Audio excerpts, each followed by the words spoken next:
وأحل الله البيع وحرم الربا وأحل الله البيع وحرم الربا. السلام عليكم ورحمة الله وبركاته. الحمد لله الذي شرع لنا من الدين ما ارتضاه وأحل لنا البيع وحرم الربا فعمت بها البركات وازدهرت الأرجاء. أشهد أن لا إله إلا الله وحده لا شريك له له الملك وله الحمد في الأرض والسماء. وأشهد أن نبينا وحبيبنا وشفيعنا محمد رسول الله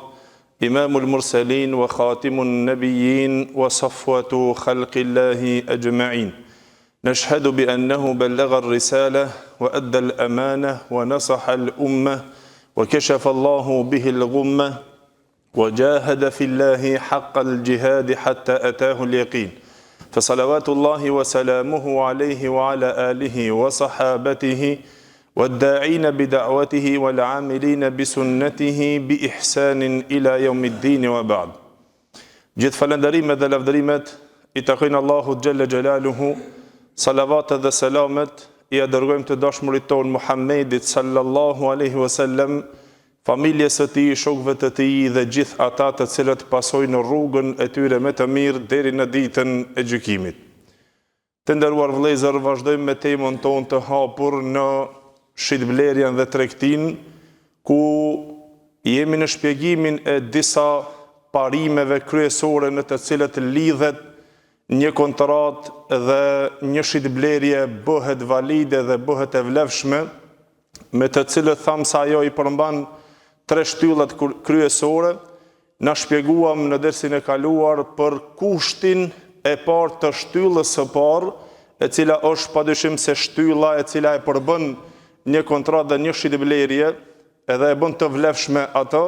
e ajo është el-aqidan, ku cekëm 2 kontraktuesit janë pra shitësi dhe blerësi. Mi po prej kushteve të cilët I vendosën dietarët të vëllezër në ta, për këto 2 kontraktuesit, pra 2 kontraktuesit si shtyllë e parë kryesore në shitblerje dhe në një lidhje të një marrëveshje të shitblerjes, mirë po kushti kryesor I tyre ishte ehlijetu tasarruf, aftësia e veprimit të plot, që të jetë I aftë për veprimin dhe për lidhjen e asaj kontrate dhe cekum ato të cilët dalin nga ky kusht e kështu me radhë në lidhjen e mendimeve të cilët I dhuruan dietarët e mëdhenj dhe juristët e mëdhenj të Islamit në jurisprudencën islame, ashtu sikur që I përket asaj marrëveshje apo atij kushti me të cilën folën dietarët. Gjithashtu o vëllezër, ngel kushti I dytë që të shpjegojmë rreth kushtit të dytë të vendosur në këtë shtyllë, pra shtylla e parë 2 kontraktuesit, kushti I dytë, dietarët thanë gjithashtu pra për shitësin dhe blerësin, duhet që të kenë edhe këtë kusht, kushti plotësues, e ai është el-ikhtiar, zgjedhja me vetë dëshirë të plotë dhe me dëshirën e lirë vullnetare, që të jenë këto të 2 në zgjedhjen e lirë vullnetare të tyre, kur ta lidhin atë kontratë, edhe kur ta bëjnë atë marrëveshje të shitblerjes së tyre, ato të jenë në zgjedhjen e lirë vullnetare të plotë, që nën kupton mos të jenë të imponuar nga diçka, as që të imponohet shitblerja e tij, as që të detyrohet në diçka për ta lidhur atë kontratë, pra në këtë kuptohet se është kushti I vlefshmërisë dhe I lidhjes së asaj kontrate dhe kësaj shitblerje për të qenë valide, të jetë pajtimi vullnetar I këtyre dyve edhe të jetë pëlqyeshmëria e ndërsjellët. Por shkak se Allahu xhelle xhelaluhu në Kur'an tha illa an takuna tijaratan an taradin minkum. Përveç nëse është një tregti e cila është në pëlqyeshmërinë e ndërsjellët mes jush. Por derisa është ajo me zgjedhjen e lirë, vullnetaria e plot në ta dhe me zgjedhjen, me vezgjedhjen edhe vendosin e vetë, pa ndonjë imponim, atëherë kjo pranohet edhe kjo kontrat apo kjo marrëveshje lidhet dhe është valide dhe e vlefshme. Gjithashtu hadithin të cilën e transmeton Ibn Majah nga Abu Said al-Khudri radhiyallahu anhu, që pejgamberi sallallahu alaihi wasallam e përkufizoi shitblerjen dhe tha: "Innamal bay'u an taradin." Shitblerja tha është vetëm nën pëlqyeshmërinë e ndërsjellë, në pajtimin mes dy palëve, ata të cilët e bëjnë dhe e lidhin shitblerjen. Këto dy kontraktuesit duhen të jenë në zgjedhjen e lirë të vullnetarisë së pastër të plot të tyre. Pra me kushtin që Shekh Islam ibn Taymi rahimullah tha baza në lidhjet e kontratave është pëlqyeshmëria e ndërsjellë, edhe të jenë të pajtimit këto dy palët. Edhe e kundërta e saj është imponimi. E të imponimi o vëllezër, këtu pra ndryshuan mendimet e dietarëve. Si qëndron çështja e atij i cili ndoshta ndodh që të imponohet që ta bën një lidhje kontraktore të tij apo ta bën ndonjë lidhje të marrëveshjes së tij, ndonjë shitblerje të tij. Pra të gjitha këto në këto dy kontraktuesit, përderisa ndoshta ndodh që të ketë ndonjë imponim, si qëndron gjykimi dhe rregulli sheriatik dhe ana e jurisprudencës islame dhe çka folën juristët e mëdhej të cilët Allahu xhelle xhelaluhu i nderoi me dituri, si na e sqaruan këtë çështje kur të ndodh që të i imponohet dhe të i domosdoshmërohet çështja e një shitjes së një prone apo diçka që të shet dikush apo ta lidh ndonjë marrëveshje, ndonjë kontratë, mirë po me imponim, të imponohet me diçka. E në këtë vëllezër, dietarët dhe fukahat e mëdhenj në librat e fiqhut, pra ato shkruajtën dhe shpjeguan dhe sqaruan shumë,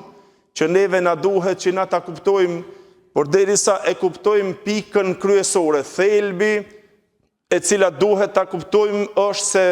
shtylla kryesore e një shitblerje e para, pra për të cilën folim, tham janë dy kontraktuesit shitësi dhe blerësi, ku folëm që duhet të jenë të aftë në veprimin e tyre, plotësisht të lirë që ata për ta lidhur, por dhe të jenë ata me zgjedhjen e tyre. Kushti i dytë, zgjedhja e lirë e vullnetarisë së tyre me vullnet dhe me pëlqyeshmëri të ndërsjellë, atëherë pra del nga ky kusht nëse ndodh që të imponohet. Atëherë imponimi si qëndron, si është çështja e imponimit, dietarët e vëllezër folën në këtë çështje duke e ndarë këtë punën e imponimit dhe detyrimit në dy pjesë. Thanë ka prej imponimeve të cilat janë me hak dhe prej imponimit të cilat është pa hak. Dikush të detyrohet që ta shet diçka, mirë po të jetë me të drejtë detyrimi që e detyron dikant për ta shitur diçka, dhe mund të jetë diçka e cila imponohet, ndodh kjo shumë raste që të imponohet dikush për ta lidh ndonjë kontratë apo për ta bërë ndonjë shitblerje, por të jetë ajo pa hak dhe të jetë, domethënë, me padrejtësi dhe me zullum. Sa i përket asaj e cila është imponim, por imponimi të jetë me hak, si ka mundësi që dhe ta imponojsh dikondin që ta shet diçka, ndonjë mall të tij, ndonjë pronë të tij, me një pronësi që ta shet, por të jetë imponim që është e drejtë dhe ka drejt aty imponimi. Dietarët të vëllezër ranë dakord pra, të gjithë të sidomos të 4 fukahat të cilët janë Hanefit, Shafiit, Hanbalit dhe Malikit, pra këto 4 shkollat juridike me të cilët janë 4 dietarët të mëdhenj ranë në dakordimin e tyre se nëse është imponimi i cili është dikundi që duhet me hak, atëherë ajo marrëveshja apo ajo shitblerje lidhet edhe pse ju ka imponuar atij. Si mund të ndodh? Tha për shembull nëse ndodh që kadiju ta detyron njërin i cili ka ushqim, pasurit vetën e ka një ushqim, që vetëm ai e posedon këtë ushqim dhe njerëzit janë të detyruar dhe janë të imponuar që të blejnë vetëm prej këtij dhe se nuk kanë zgjidhje tjetër dhe është dëm i madh për to, ushqimi nëse nuk blejnë, nëse nuk marrin prej tij, nuk kanë ka ta marrin ushqimin ndryshe. E atëherë kadiu vendos pra, të themi me ato nivelet e shtetit, që të ja imponon këtij shitjen e pasurisë së ushqimit të tij. Ja imponon shitjen e ushqimit që vetëm ky e ka ushqimin, a kurse njerëzit janë duke vuajtur për ushqim. Dhe ato kanë nevojë për ushqim. Ky detyrohet që ta shet atë ushqim. Pse? Për ta larguar domin edhe urinë nga gjithë të tjerët. Gjithashtu për shembull, kadiu të ndodh për shembull udhëheci apo shteti të marr imponim ndaj njërit i cili ka borxhe. Dhe ai pasuri ka mirë po borxhin të cilin e kanë është borxhli i dikuja, dhe kjo normal është me lloje dhe me shumë forma. Por ndodh që ai borxhliu nuk e lën borxhin të cilin ja ka dikuja, a kurse ky ka pasuri. E atëherë ky imponim, nëse bëhet nga gjykatësi, imponohet që ta shet një mall të tij për ta lajtur borxhin të cilin ja ka marrë dikuja. Nëse ka diçka për shembull ta marrë ndonjë pronë apo ndonjë automjet apo diçka e cila është e vlefshme, por ky nuk e lën borxhin e tij, edhe se ka borxh ndaj dikuja, atëherë ndodh që nëse vjen në gjykatën islam që të gjykohet, që të imponohet për ta shitur diçka për ta lajtur borxhin e tij. Edhe kësaj i thon imponim me hak, imponim me të drejtë. Ja imponon shit blerjen, mirë po ja imponon me të drejtë dhe lidhe dhe është e vlefshme kjo. Gjithashtu dhe ka forma tjera, për shembull që të imponohet dikuja nëse është për shembull shitja e një pronës së tij të tokës. Ka shumë forma të tilla të cilët janë, ku thamë se dietarët kanë folur për këto pika që i kanë rënë dakord që nëse është imponimi me hak dhe me të drejtë, kjo vlen dhe është valide. Si për shembull nëse ndodh, për shembull nëse duhet zgjerimi i një rrugës apo hapja e një rrugës publike, që të imponohet dikush për ta shitur një pjesë të tokës së tij apo marrja, çpronësimi i një pronës private për të mirën e të tjerëve për të mirën publike. Për maslaha amme, i thojnë aja dobia publike, dobia e përgjithshme. Atëherë detyrohet nga udhëheqësi apo nga prisja apo nga kadiu, nëse ky imponohet për ta shit një pjesë të tokës për rrugën që do të hapet apo për ndonjë zgjerim të një xhamie. Kështu folën dietarët të vëllezër, për të cilët derisa dhe Hattabi rahimullah, i cili ceku në librin e tij, që është njëri nga dietarët e Malikive, që foli dhe tha se nuk kam gjetë dietar të cilën ato e anashkalojnë këtë çështje dhe nuk e lejojnë që çpronësimin e një pronës private për të pas dobi në publik, për të pasur dobi njerëzit e përgjithshëm. Si ke ajo në zgjerimin e një xhamie, apo edhe nëse është rruga, hapja një rrugës për të kaluar të tjerët e dikush ngulkomët, aty ky imponohet për ta shitur atë pjesë për të mirën e të tjerëve. Mirë po me kusht që të i paguhet atij domi që i bëhet apo të i paguhet vlera e asaj ara apo asaj toke me të cilën ai posedon. Pra në këto futen, pra këto imponime të cilët janë me hak, me të drejtë, edhe këto janë valide. Kurse ato imponime të cilët janë pa hak, ka imponim, ka detyrim e cila është pa të drejtë, pa hak. E atëherë dietarët në këtë pikë u ndanë në 3 mendime. Dhe duke na treguar o vëllezër ato mendime të cilët janë normal, dietarët u munduan gjatë argumenteve të Kur'anit dhe të Sunetit duke nxjerrur ato e cila është më e mira për ta kuptuar. Imponimi i pahakt është kur një njeri detyrohet nga dikush me kërcënim të rrahjes së fortë, me një kërcënim burgimi, me kërcënim mbytje, me kërcënim ka lloje të asaj me të cilën dietar gjithashtu bile dhe e ndan këtë imponimin pa hak me 2 pjesë, imponimi pa hak i cili është me detyrë absolute, sikur mbytja, sikur rrahja, sikur burgimi e kështu me radhë, edhe kështu pra e ndan 2 pjesë dhe ajo e cila nuk është, domethënë me obligueshmëri absolute. Edhe ajo e cila është pa hak, në to dietarët u ndan pra në 3 mendime, padyshim se mendimi për shembull më i afërt, më i saktë, të cilën e ndjekën pra Shafi'it dhe Hanbelit, në ato se nuk i lidhet imponimi pa hak. Dhe një shumicë e dietarëve mirë po ndryshon prak në fjalë të tyre. Pra shumica e dietarëve në ato se por derisa bëhet një imponim pa hak dhe pa të drejtë, duke kërcënuar dikam për ta shitur diçka, dhe ajo është e pa drejtë me kërcënime, me frige, me kështu me radhë, me mbytje me gjitha, të cilët kërcënohen, ajo nuk i lidhe dhe nuk është valide, ajo shitblerje. Te Malikit thanë, lidhet e kontrat, po nuk është i detyrshëm ai i cili detyrohet, ai kur ka mundësi, pra ai nuk është i obligueshëm që ta kryejnë ato, ose mund ta hek, ose mund ta bën në atë detyrimin të cilën i bëhet ky imponimi atij. Kurse te Hanefit thanë lidhet kjo kontrat, por është kontrat feside, e prishët. Pse është konsiderohet kështu? Se Hanefit e llogaritën ndryshe o vëllezër, duke thonë se çdo gjë që ka del nga shqiptimi verbal, i njeriu që ka ndodh, ajo ndodh dhe është shitblerje, mirë po Hanefit e ndan pra në dy pjesë. Në ato e cila anulohet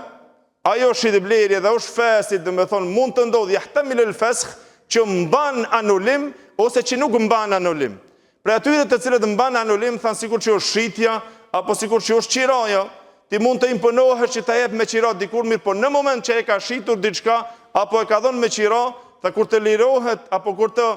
largohet imponimi nga ky, tha ky ka drejta që me kthy. Po ka prej atyre të cilët ndodh që nuk ka drejta dhe nuk pranon largim dhe anulim. Sikur që është ta për shembull nëse bëhet të ndodh një talak, një shkurorizim, ose të lirohet një rob, ose të ndodh për shembull zotimet e kështu me radhë, tha këto janë disa gjëra të cilët nuk ndodh. Pra të bëhet talak ose të martohet, pasi që të martohet, edhe pse i kalon këtij imponimi, nuk mund të shkon tha që të kërkon për shembull gruan e cila e ka lëshuar atëherë kur është qenë në imponim. Pra në këto bin të gjitha pra këto të cilët i cekum, si mendime që dhe imponimi ndryshon në disa pika, mirë po përderisa është e përgjithshmja që ajo imponim që është pa hak, edhe që është imponim absolut, atëherë dhe me thonë nuk i lidhe dhe nuk vlen, po kur vlen nëse ndonjëherë ka dhe me thonë asi, të cilët nuk janë absolute, shikohet pra në atë pikë se si është çështja e imponimit, pra në përgjithësi vim të pika e njohur e cila është pra kusht, zgjedhja e lirë dhe të jetë me pajtueshmërinë e ndërsjellë për të u lidhur ajo kontratë, e flasim dhe për një kusht tjetër të cilët e kanë shtuar dietarët që del pra në këtë pikë ai domosdoshëm ose nëse bën shitblerje në shenjë hajgare se kështu me radhë, do ta flasim inshallah në dersin e ardhshëm me lejen Allahu xhela xhelaluhu wa kullu qawli hadha astaghfirullahi wa lakum alhamdulillahi rabbil alamin.